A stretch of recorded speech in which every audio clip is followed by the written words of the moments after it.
I think in general, what's been on my mind is the price drop in gold and silver and people's overreaction to it. Um, I think it was just that, an overreaction.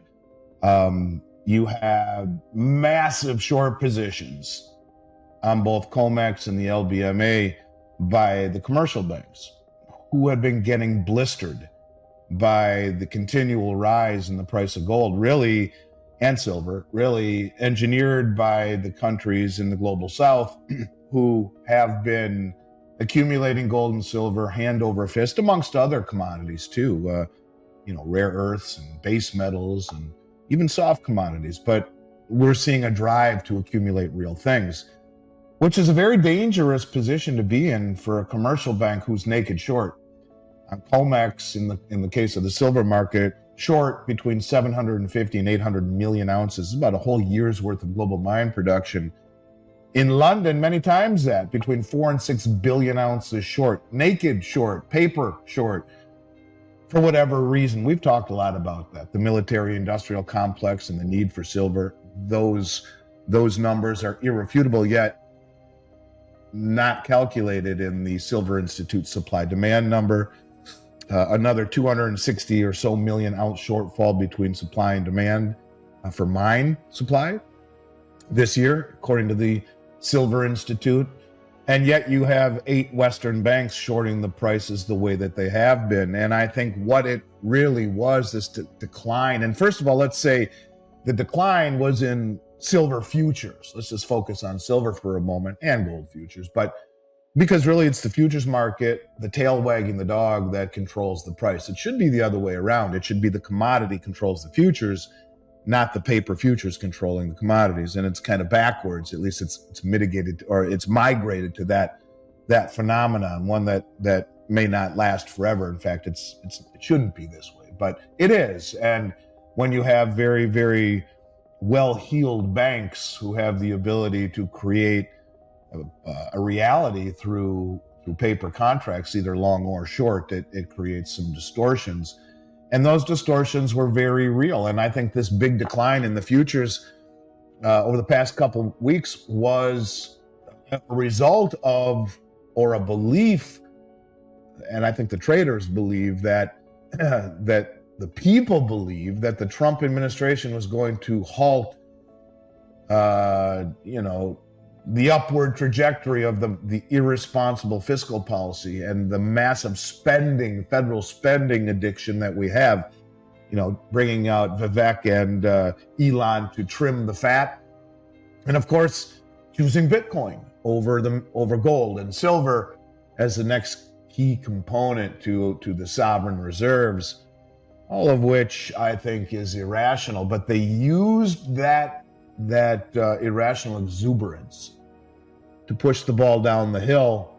And what we saw, and that being the shorting, they shorted the price just to get it going in that environment. And let me just simply say that everyone should be exuberant about the changes that Trump wants to usher in, his cabinet, the changes, the addressing of the things that have made people wonder if we were living in bizarro world or not over the last 4 years. All of that's good, but the financial woes, the fiscal woes, well, they haven't changed, and they won't change under President Trump. And I think that was a realization that the traders had. And when we look at the commitment of traders report that came out, it indeed bears witness that that's exactly what did happen. The commercial banks reduced their short position by almost 16,000 contracts in gold at 100 ounces apiece, and almost 6,000 contracts covered in silver, meaning they drove down the price. The hedge funds all sold, locked in their profits, and it kept triggering sell stops. More selling begets more selling begets more selling. That's exactly what they wanted. You're right. I do believe that. I mean, I try and be very consistent in saying our two communities, our two camps should be complementary, not adversarial. In many respects, we see the same things. Now, I would argue, whether or not people want to admit this, that the Bitcoin camp is more concerned with making a profit, whereas the gold camp is more concerned with keeping what they've worked so hard to build their whole life. I mean, but the reasoning behind it, at least to walk in the door, is very similar. We see the same inefficiencies in centralized government. We see the problems with holding your value in dollars.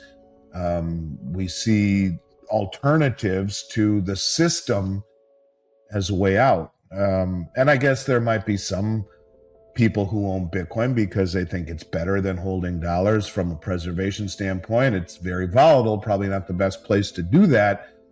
But nonetheless, the two camps should be complementary to one another. In fact, I think taking profits in Bitcoin and putting it into physical gold is probably one of the best ways people can be guaranteed of leaving the casino with money in their pocket.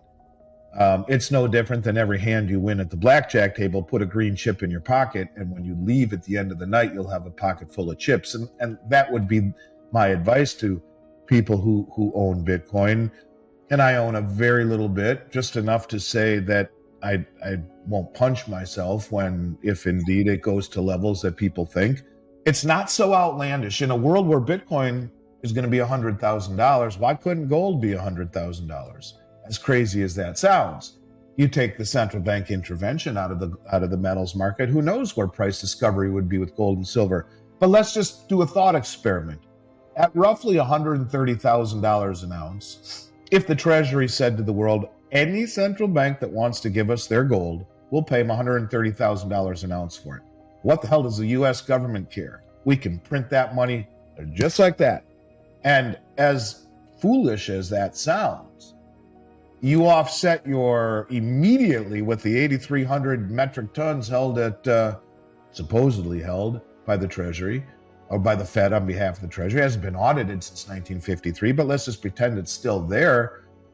At roughly 130,000 an ounce, your debt is wiped out against your assets. I mean, your balance sheet is nice. That doesn't take into account the unfunded liabilities. Tether is pretty much, been gobbling. The rumor is that Tether has been soaking up all of the bonds that China and Japan are offloading. And it would make sense, actually. Wouldn't surprise me one bit at all. But someone has to be buying them. Maybe you listen to Jim Willey, he'll tell you that the Federal Reserve is handing money under the table to the United Kingdom and to Ireland and to the Cayman Islands, unless we're foolish enough to believe that those should be the largest purchasers of our U.S. Treasury debt. In other words, it's under the table monetizing to your friends, monetizing the debt. Here's the money, buy our treasuries. I don't have any proof of that. But the bigger question is, who in their right mind would buy treasuries of any duration? You'll be out of your damn mind to do so in an environment where, the 10-year yield is rising, inflation is here to stay, and the numbers by which they tell us inflation is really running at it, they're full of shit. We actually believe inflation's at just over 3%. I mean, I'd love it if that were the case, but it's much higher than that. It's just that the CPI doled out by the Bureau of Labor Statistics, called the BLS, should just remove the L from their methodology and call it the bullshit. That's what it is. And so I think buying a 10-year treasury is uninvestable, let alone a 30. You'd be out of your mind to take, 4.5% or less for 10 years in this country, where money creation will run far in excess of that. You just have to understand that the government who produces these statistics has a vested interest in lying about what real inflation truly is. It's kind of like the way they pull things out. I think they call it hedonics, where in April of this year, coffee was up 85% year over year. So they pull it out of the CPI, whether they replace it with tea or something else, because obviously no one's going to drink coffee because it's too expensive. So let's pull it out of the CPI and exclude things like food and energy and housing, things that have been inflated forever. The bottom line is our government has the biggest debt or is the biggest debtor in the history of the world. Yes. And it's continuing to grow at a rapid pace. And it's an unstoppable pace. You can bring in Vivek and Elon and tell them to trim the fat. The truth of it is that you first have to address government spending, not just the waste in their bloated beast that they are. The last two payrolls, I think you have or employment numbers, I think you have pretty damn close to 800,000 government employees hired over the last two unemployment readings. I mean, that's just ridiculous as government or as private sector jobs are being shed. But you have to address government spending first and foremost, and efforts to reduce spending will be meaningless unless there's the political will, which ain't easy, to make the cuts in things like entitlements, welfare payments, national defense, veteran benefits, Medicare, Social Security. I mean, come on, you think they're going to do that? They've already said they won't. And if they don't do those things, then forget about, even if you had a balanced budget today, you have the massive amount of debt that we've already accumulated. The Congressional Budget Office says that by 2031, 100% of tax revenue goes just to pay the interest on the debt and mandatory entitlement spending like Medicare and Social Security. And so while the government should be able to, I would argue, keep this charade going longer, any other entity on the planet, because we have the printing press, start to struggle or struggle or start to break when they struggle to pay their interest costs. And that's where we're at right now. A moment of reckoning is on the horizon.